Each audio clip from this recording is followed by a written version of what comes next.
আসসালামু আলাইকুম বন্ধুরা, যারা নতুন করে পাসপোর্ট করতে চাচ্ছেন বা পাসপোর্ট করবেন তাদের জন্য সবচেয়ে বড় সুখবর হচ্ছে বর্তমানে পাসপোর্ট করতে গেলে কিন্তু আপনাদের পুলিশ ভেরিফিকেশনের যে অপশনটা রয়েছে এটা কিন্তু আর লাগবে না। এটা কিন্তু বাতিল করা হয়েছে বা অর্থাৎ হচ্ছে বাদ দেওয়া হয়েছে।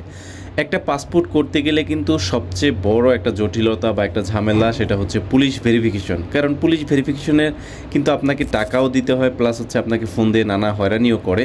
সো এই যে পুলিশ ভেরিফিকেশন যে অপশনটা রয়েছে, পাসপোর্ট করতে গেলে পুলিশ ভেরিফিকেশন লাগবে বা থাকবে, করতে হবে, এই বিষয়টা বর্তমানে বাদ দেওয়া হয়েছে। সো এটা কিন্তু খুবই ভালো একটা উদ্যোগ নেওয়া হয়েছে এবং এটা বর্তমানে কিন্তু যারা নতুন করে পাসপোর্ট করবেন বা করতে চাচ্ছেন তাদের জন্য বর্তমানে কিন্তু পুলিশ ভেরিফিকেশন আর লাগবে না, কারণ এটা হচ্ছে বাদ দেওয়া হয়েছে।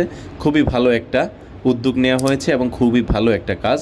যারা নতুন করে বর্তমানে পাসপোর্ট করতে চাচ্ছেন বা করবেন তাদের জন্য এটা কিন্তু বিশাল বড় একটা ব্যাপার যে বর্তমানে পুলিশ ভেরিফিকেশন বাদ দেওয়া হয়েছে, বা বর্তমানে কিন্তু আপনাদের কোনো ঝামেলা পোহাতে হবে না। পুলিশ ভেরিফিকেশন নিয়ে আপনি পাসপোর্টের জন্য আবেদন করবেন, ফিঙ্গারপ্রিন্ট এবং সব কিছু জমা দেবেন, ডকুমেন্টস, আপনার পাসপোর্ট কিন্তু অটোমেটিক্যালি রেডি হয়ে যাবে।